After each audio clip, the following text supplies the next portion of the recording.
The Uncharted Territories is a podcast about seeing the unseen in the world of matter. Join me, Shara Prophet, the Mind Magic Coach, and my partner, astrologer Scott Tejerian, as we take an esoteric look this season into the life, death, and afterlife of a variety of celebrities and public figures who lost their lives prematurely or unexpectedly. Hello there, Shara, and welcome to the Uncharted Territories. It's great to see you today. How are you? I am doing well, Scott. It's great to see you and to be back in action. Yes, always great to see you. We're here to share with you, our listeners, welcome to the Uncharted Territories, share with you part 2 of Princess Diana, the Princess of Wales. Yes, indeed. Yes.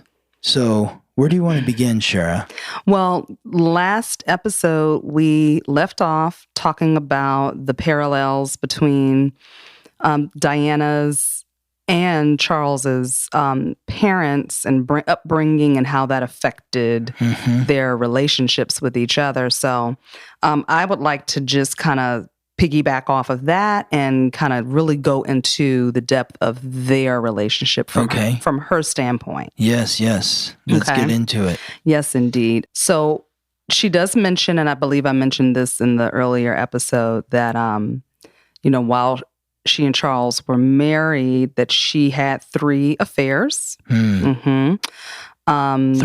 Three, yes. So now, rumor has it that she had more than 3, but I guess that there were 3 significant. These are 3 significant ones that maybe the other ones didn't matter.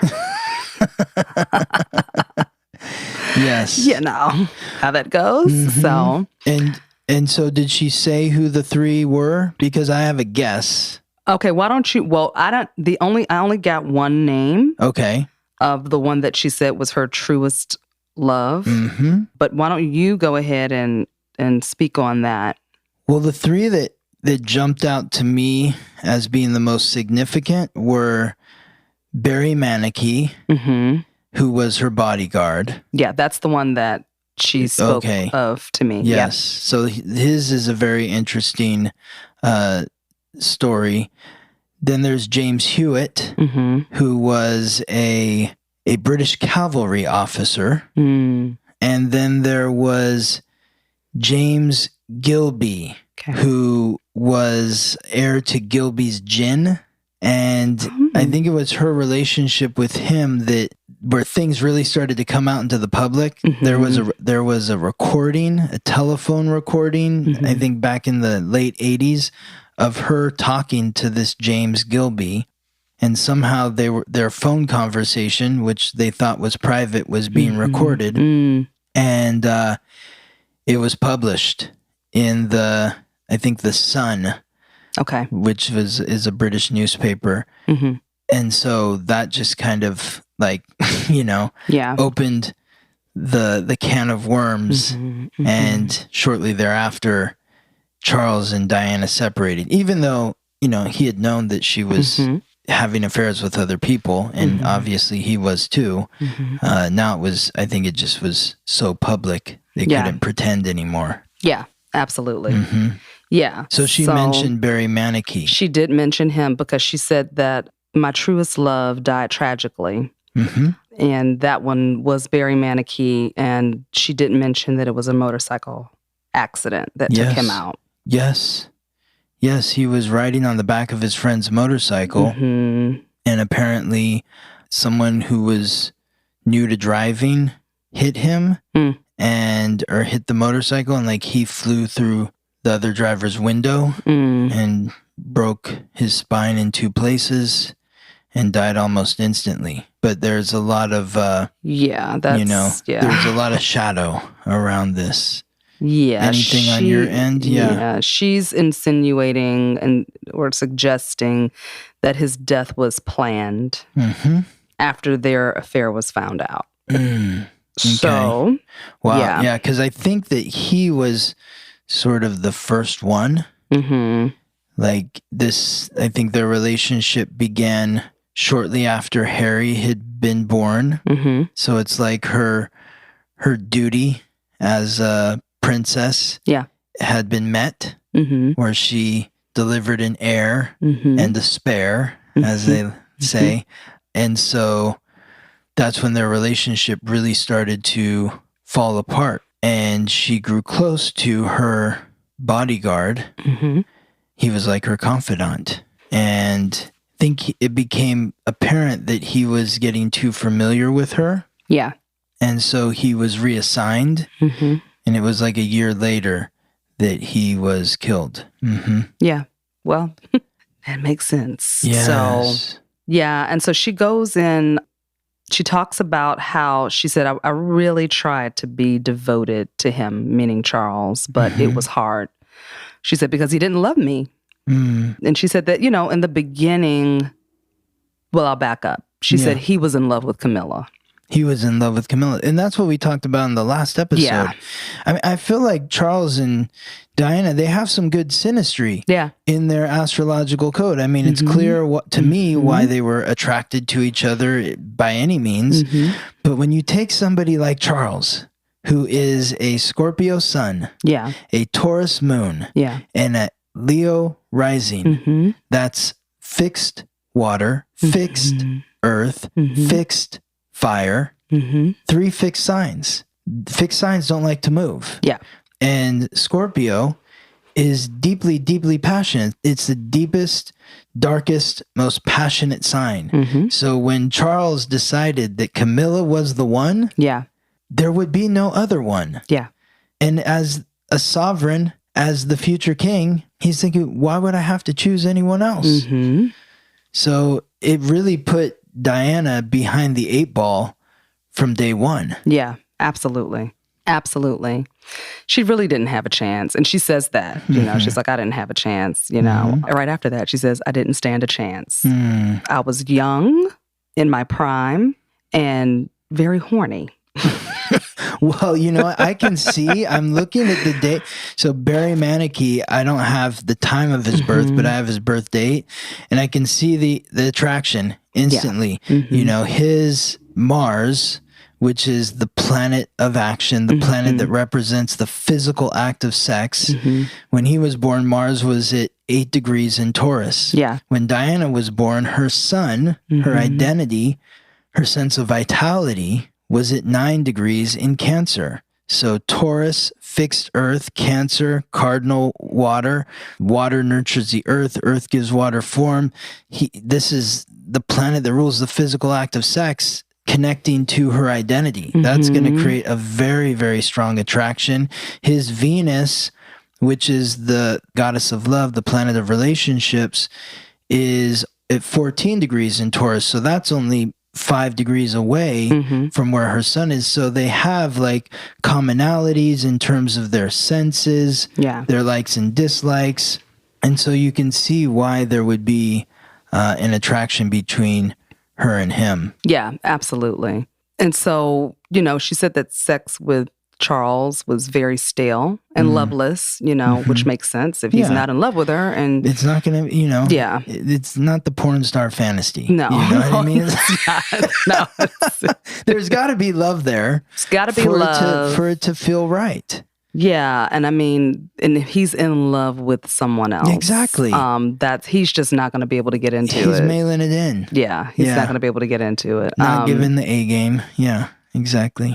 And on top of that, she said she felt like it was a job instead of making love to my husband. She said she did love him at one point, and she believes that he loved her too because he didn't have a choice. Yeah. He was trying to make himself be more into it. Yes. I'm sure. I have to imagine that he tried. Yeah, he did. He tried. He did. And she tried. Yeah. And she was in love with him. It was a fantasy, I think, for a long time, even long before they were a couple. He was 10 years older than her, or over 10 years older than her, and he's she was around him growing up, you know? So like she looked up to him, she idolized him. There was that fantasy of him. And then to recognize that he doesn't live up to that fantasy is total heartbreak and disappointment. But how could he live up to that fantasy? Yeah. You know, it's like really on both sides. It's feels really impossible, really difficult. Yeah, it is. You know, it's difficult to put your heart in something when you want something else or someone else, and then you're trying to make it work with another person. They could be the greatest person on earth. They could be a really good match for you, but the heart wants what it wants. You know? So that's what she said. She says, it was hard because I wasn't what he wanted, you know? It's interesting because she wasn't what he wanted, but he wasn't what she wanted either. Right. You know, like she had him on this pedestal, this ideal, this fantasy, growing up reading these romance novels of the damsel in distress and the Prince Charming and all that. And it's like, he's just a guy. Yeah. He's a human being. He's just another dude, but he's got these titles and this bloodline or whatever, but he didn't live up to her fantasy and she wasn't his fantasy. Absolutely. And I think that that's something that we've got to like teach our children to not expect a fantasy when it comes to love. You know, it's a, oh my God, yeah. It's not about that.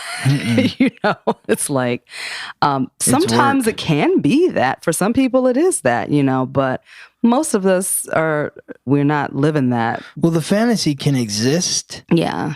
But it's not always going to be the fantasy. No, it's not.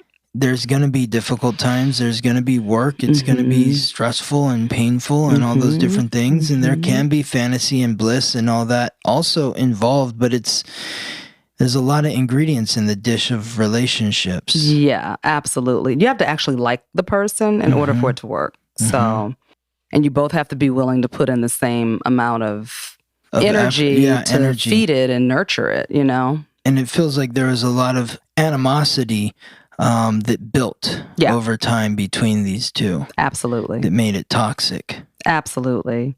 As you're saying that, the next line was, and he soon started to resent me. You know, especially when she said that she started being herself, you know, and the world fell in love with her for who she was. Yeah. And she said that's kind of when everything started crashing down between them. She said she was little sweet Diana who looked up to him, just as you were saying, putting him on a pedestal. And we were fine. And then things were somewhat peaceful. She said they weren't perfect, not even in the beginning, but it was at least peaceful because she was she was the submissive one that looked up to him. But then she said that everything changed for the worst when I stepped into my role as ambassador and started fulfilling my duties. And I was living my purpose, and my heart was 100% into my work, and he hated me for enjoying the work, which I find very interesting. And what do you mean by work? By doing that ambassadorship? Yeah. And he hated her because she enjoyed it, and she was good at it. Yeah, she was bigger than him. Yeah, exactly. Yeah, more popular. And absolutely. And I think her enjoyment of that triggered him. I mean, we're talking about a person who already suffers from low self-esteem because of the way he was raised. No nurturing or any sort of true like softness from the mother or the father. So you're already fighting for a position, fighting to be seen, fighting to be appreciated, and kind of, you know, vying for the affection and attention of your parent. So he's already fighting for a spot, even though he's the prince, right? But still, to have another feminine energy come in that is also a mother or will be a mother soon, taking the spotlight away. Yes. You know what I mean? Like there's a very strong tie to watching his mother, the queen, be in the spotlight, not giving him the attention and affection and then now we have a wife coming in, getting spotlight and attention. He's still standing there fighting. Yes. He as a Leo rising, like Leo rising people, they crave the spotlight. Yeah. They need the spotlight. I just think of like Donald Trump, like elbowing aside that one president or world leader early on in his presidency, where he's like trying to muscle his way into the center of the photo with all these world leaders.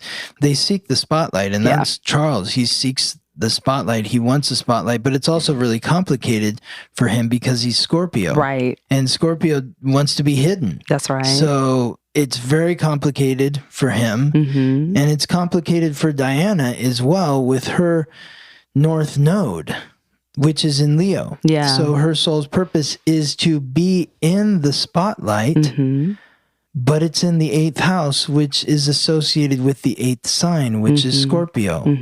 So in some ways, like Charles is reflecting her soul's purpose. Yeah.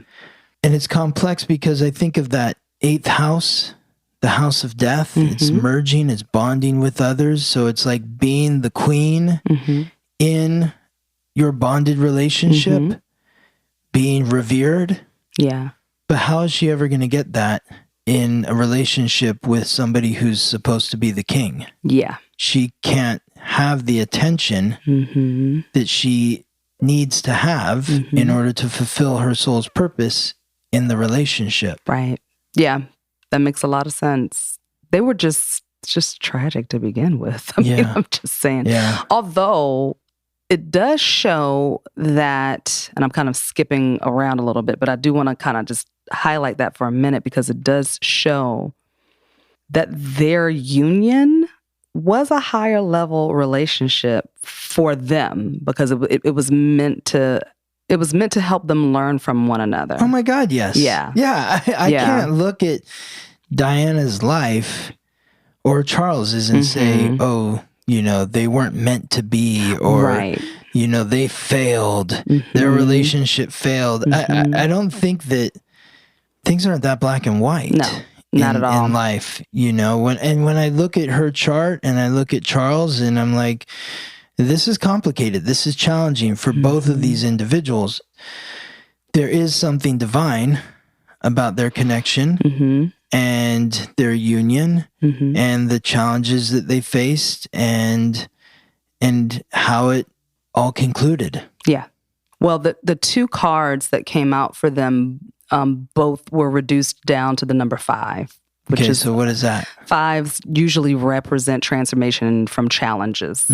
Okay. So the first card that came out was the 7th chakra, which is the crown chakra, indicating some sort of spiritual match or connection between them, or like I said, like a higher level commitment or a higher level relationship. And then the door to spirit was also number 32, and that reduced down to a 5 as well. So this was all about them coming into a spiritual awakening from this situation, and which makes so much sense. As you know, I won't get into it right now, but probably next episode we'll talk about that, which makes so much sense now that I know who she is on the other side. Okay. It's very interesting. Because I was going to ask you that, you know, like, yeah, what is the purpose for this union? Why did they need to transform in this way? How did they support each other, their souls?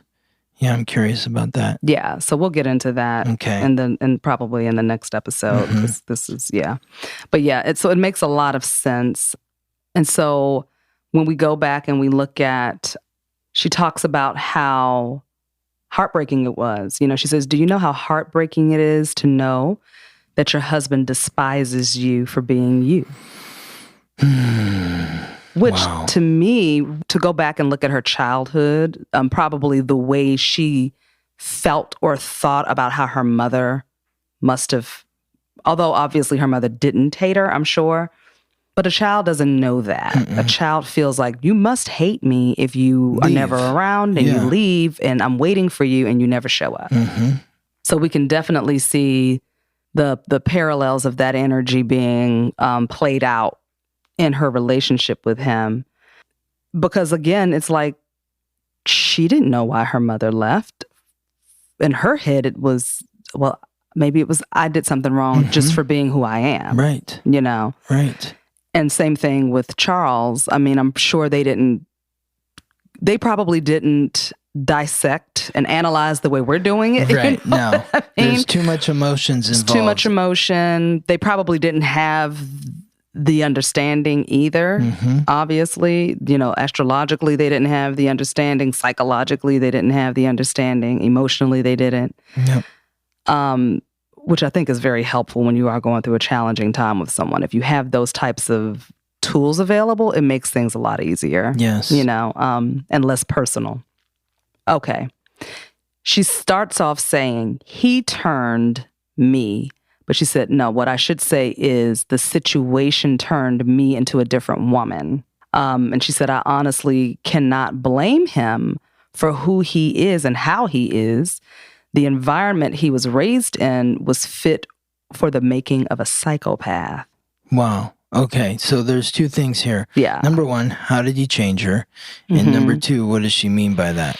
The psychopath thing. Okay. Very cold, very every man for himself or for the queen and country. There was no room for identity. Right.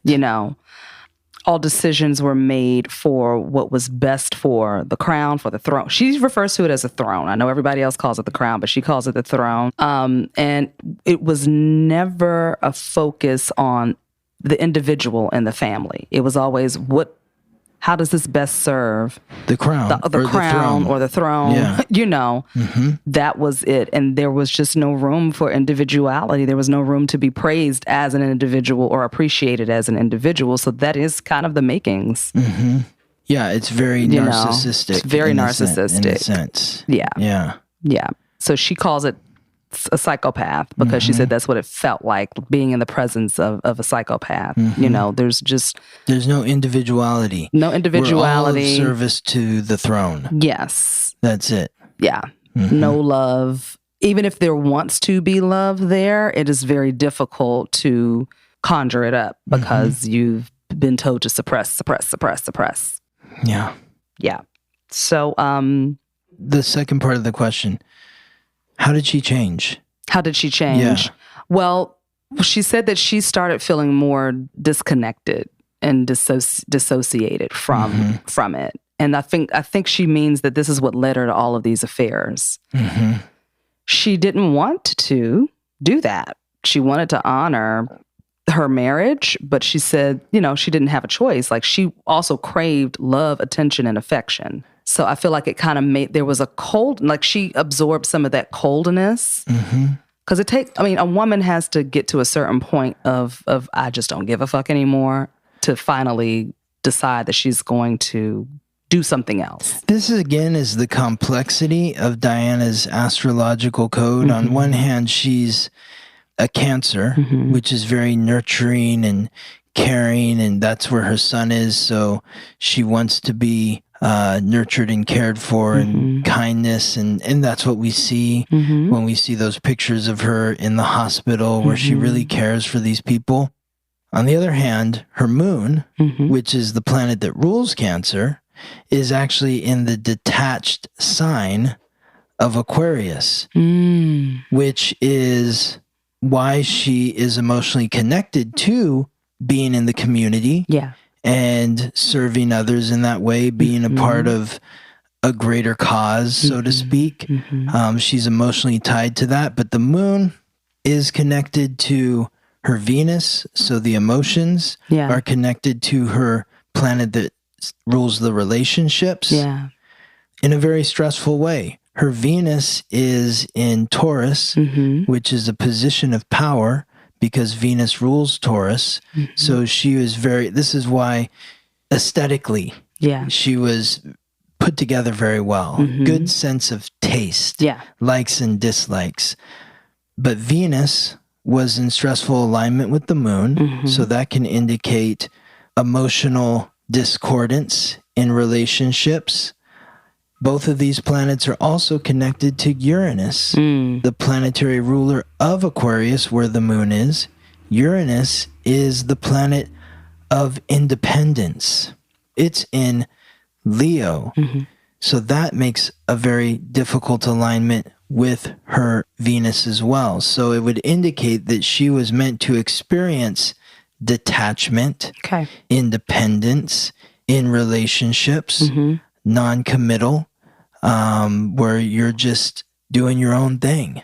And you can be in a committed relationship, but we're independent from one another. Right. And that's what she was doing with Charles. Another thing to look at too is her seventh house, which is the descendant. That's the beginning of the house of marriage. Her seventh house is in Gemini. Gemini is the twins. It represents duality. It represents that she's somebody who maybe should have multiple partners. Oh, interesting. But that's confusing for somebody who is a Taurus Venus, which is very loyal to one partner. So she wants to be loyal, but she's also needs variety, needs independence. And so this, I imagine, is why she's having all these experiences. Yeah. I mean, you can blame Charles or the circumstance or whatever, but it's really like everything's just playing out the way that it's supposed to. It's supposed to. Yeah, absolutely. Yeah, I feel like she felt like she was being forced to go in that direction when she preferred to be, the family, be with family. That's what I'm getting from her. I'm feeling like she could do those things, and she was able to, but I feel like she preferred not to have to.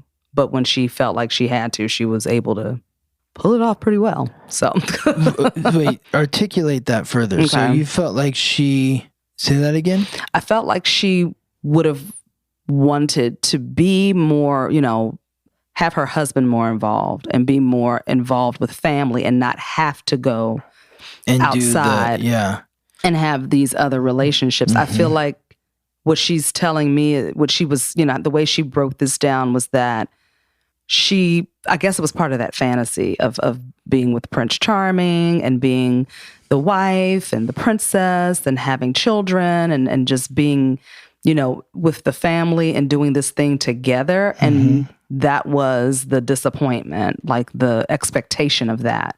She preferred that, but felt like she was being pushed to do something else. So, and I don't know, maybe in her mind, she felt like that did change her, taking her from wanting to be at home and be this loving wife and have that reciprocated, and then having that dream snatched and pushing her into the other side of her, living more of that part out. But like you said, it was just supposed to be played out. That's just a part of who she is, a part of her chart, Yes. So. Yeah. I mean, I can definitely see why, yes, she wants to be in a loyal relationship. She wants to be in a committed relationship. She wants to be in a relationship where she feels nurtured and where she can nurture. That's the Sun and Mercury in Cancer. The loyalty is Venus in Taurus, and then she has Pluto, Mars, Uranus, the North Node, part of Fortune, all in the 8th house, which is fixed. That's loyalty. Then she has the Moon, Chiron, Jupiter, and the South Node in the 2nd house, which is also fixed. That's loyalty too. So there is that need for stability. Yeah. But at the same time, she also needed independence. And she also needed variety. And that doesn't mean you have to have multiple partners, but she could be in a committed relationship where there's variety in the relationship. It's not the same thing every day.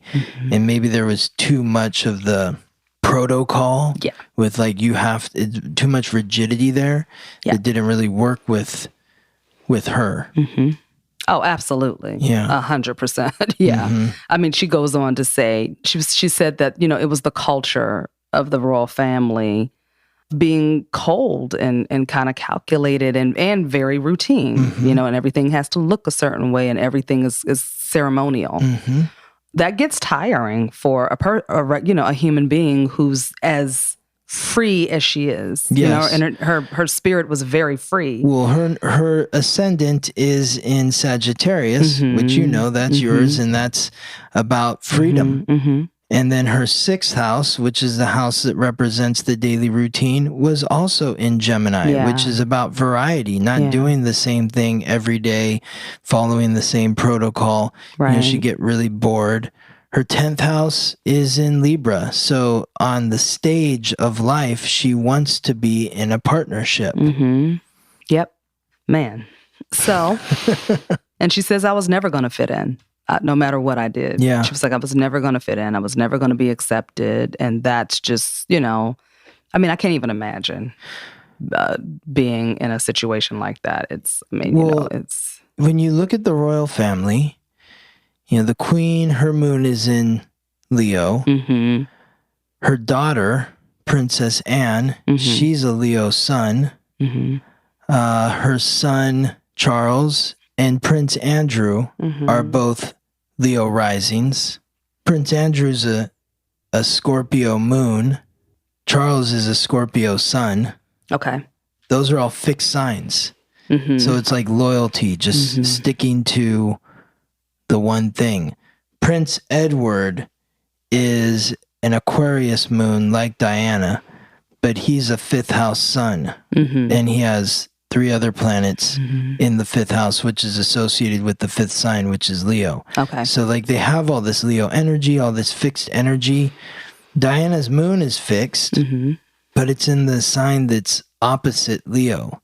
So that's why she felt more comfortable in the community, getting out there. Yeah. But with the Gemini 6th house and the Sagittarius rising, she wants the freedom to do what she wants, when she wants, doesn't want anyone to tell her where to go, how to think, what to do, where to go. She wants the freedom to do what she wants to do, and she's going to speak her mind. She also doesn't want to be censored. Exactly. And there's a lot of censorship that goes on with the royal family. A ton. Yeah. Absolutely. Yeah, she was way too free and outgoing to be quieted down like that, and they didn't like that either. So. You don't see any of that Sagittarius in the triad with the royals. You don't see that. Interesting. It's fixed signs, earth signs, except William. Actually, yeah. See, he takes after his mom because William is a Sagittarius rising. He's a Cancer sun and a Cancer moon, so he shares 2 of the 3 primal triad as his mom. They're both Cancer suns and both Sagittarius rising. So I'm just curious, what it's like for him. Yeah. If he feels restrained or restricted in some ways where he doesn't want to be. But he does share several commonalities with his mom. Interesting. Yeah. He's up for king. Yeah. He would be king next. Yep. Yeah. Well, he's after Charles. Okay. So, yeah. Interesting. Well, we'll see. Yes, we'll see.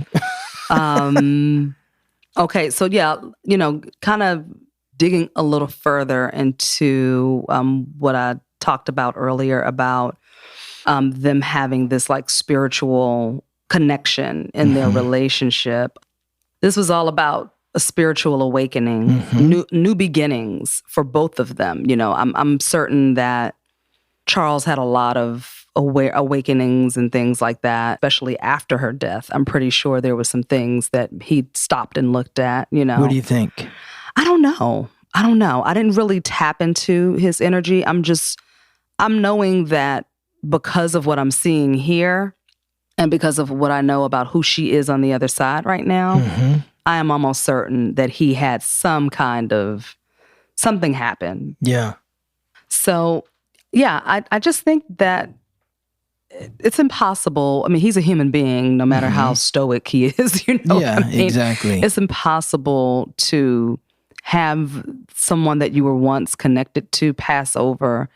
And it's the mother of his children. Yeah, absolutely. And their purpose for being in union was so that they could have a spiritual awakening. Yeah. So hers definitely took place when she transitioned, but I feel like she was also experiencing it while in the physical body as well. I'm almost certain he had some sort of awakening or awareness to happen within him as well.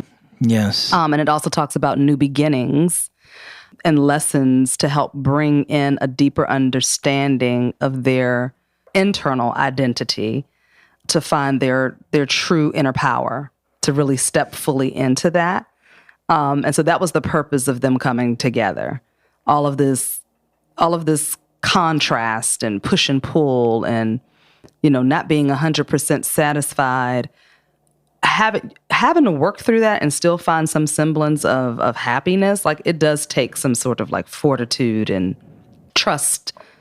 You have to find that somewhere within yourself to be, because I'm sure he was going through a hard time too. Like, this wasn't just her. Oh yeah. My God. In order for him to be treating her the way he did, he had to be going through. Mm-hmm. He was definitely hurt and dissatisfied with the way things were going. And just to have to move through that, it takes a lot of fortitude and some sort of inner reflection.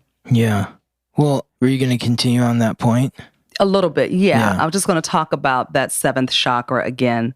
That's the crown chakra, and that connects us to higher wisdom in the spirit realm. It rules intuition and inspiration. So, like, I don't follow his life that much, but again, who she is on the other side, it makes so much sense. Like what she stepped into because of all of the things that she experienced in her physical body. Mm-hmm. She is an ascendant master on the other side. So she is someone that we can call upon on the earthly realm, honestly. And I'll go into more of that in the next episode. I feel like we did today. Yeah. Because I mentioned her name. Like, we were having trouble getting this. Exactly. We thought we were going to have to record on another day. And I guess Diana doesn't want us to record today. Yeah. And then Ingrid plugged in the cord, and all of a sudden it worked. All of a sudden it worked. I was like, okay, I guess Diana does want us to record today. Yes, she did. So are any thoughts on that? Oh my God, yes. So, okay, first of all, like the synastry between Diana and Charles, it's just electric. I mean, I know that like they didn't end up together, and it's like this horrible ending of what was supposed to be a fairy tale and all this sort of stuff. But, I've looked at hundreds and hundreds and hundreds of couples, and the amount of planets that they have connecting to one another, or key points in their astrological code that are connected, it's very rare. Yeah. It's very, very, very rare. They have so many points or planets that are connecting to each other. So, like, I see like some kind of an electrical charge here. And when you talk about spirituality and like, that their spirits were drawn together to do some sort of divine work on their souls, Charles is Venus, which is the planet of relationships, is in Diana's ninth house. The ninth house is the house that represents spirituality, religion, higher learning, higher powers. So that indicates there is a spiritual connection in this relationship. Okay. Also, Diana's sun, the planet of vitality, is in Charles' 12th house, which is another spiritual house, because both of these houses, the 9th and the 12th, are ruled by Jupiter. Yeah. Jupiter's the planet of faith. The 12th house is like seeing everything. Like she could see the depth of his soul. And I actually see this in a lot of couples, is the sun being placed in the 12th house. It's soulmates and unknown enemies, because when you can see into somebody's unconscious, you can either be their soulmate and a good friend and help them deal with their psychological baggage, or you can push all their buttons because you know how to hurt them. But Jupiter is also connected to Mars in their chart together. Mercury, communication. Mars is action. Both of those are connected to Jupiter, which is a spiritual planet. Mercury is connected to Neptune. Neptune's the other spiritual planet, the other planet of faith. So there is a lot of indications here in their alignments with each other and how they're astrological codes interact with one another. Well, I mean, it's definitely coming out in the readings, so that makes perfect sense that's, that's what their purpose was, to come here. And the purpose, it doesn't always look pretty. It does not look in pretty. reality, right? No, God, no. Oh my. Yeah. I'm trying to think of somebody's purpose that does look really pretty. I mean, eventually it gets beautiful. Right. But in the beginning, it's fucking hell on wheels. Well, when you say in the beginning, you're talking about Earth is like a beginning spot. Yeah, absolutely. Yeah. Absolutely. Because you have to remember what your purpose is. And sometimes you have to be thrusted into some hell just to get on the other side and realize, oh, this is what I'm supposed to be doing. I was fighting against myself the whole time, So, yeah. Well, this is good, Shara. Yeah, it is. This is good. I feel like we have a lot more to talk about. Oh, yeah. But I feel like this is a good place to conclude unless there was anything else that you wanted to... No. Okay. Nope, we're good. We will definitely pick up next episode, and I'm excited to get into that because that's going to be pretty interesting. I just really want to thank you because I love your perspective of Charles and Diana and looking at it from a different way as opposed to like this, horrible thing that happened and all this sort of stuff. Yeah. I really appreciate the way that you have given us a different perspective on how what is divine is not always what we think. It's not always sexy. Yeah, it's not always sexy. No, it isn't. It ain't. No, it ain't. I love that, yes. But yeah, and thank you for, confirming a lot of this stuff because, I go in kind of blind and I'm like, I don't know what the hell, is this right? I don't know. But you're always like confirming, or even sometimes it's like, not quite. Maybe this over here is this and this. And I'm like, okay. And mainly let's thank Diana. Yes, Princess thank you, Diana. Diana Spencer. Thank you so much. Exactly. And after we're done with her, then I will watch the movie. I haven't watched that movie yet. I haven't watched it either. Is it out yet? I think so. I don't know. Yeah. I don't know. I know there's so many different movies that have come out about her, and then there's The Crown and all this stuff. But yeah, so thankful for Diana meeting with you and for allowing us to record today, helping us out. Yes, that was awesome. And because we were getting ready to leave. And then Ingrid said, let me just plug it in one more time. And bam, it worked. Yes. Always. It's great. And thank you to all of our listeners for joining us here. And we'll see you in the next episode. You've been listening to The Uncharted Territories, where we see the unseen in the world of matter. If you would like to support the podcast, subscribe. We've talked a lot about the subconscious mind and the importance of healing our wounds from the past. As an energy healer and a certified hypnotherapist, I help people understand how the mind works so they can harness the energy of the subconscious and tap into their inner power and make those positive long-term changes in their lives. If you're ready to make that change, you can book a session with me by connecting at opendoorhypnosis.com. I look forward to working with you. If you'd like to learn more about who you are, where you come from, why you're here, and what you're meant to do with your life, contact me, Scott Tejerian, at theweeklytransit.com, and we will take a close, detailed look at your astrological code. My purpose is to help you understand who you are so you can accept, appreciate, and love the divine, unique miracle that is you.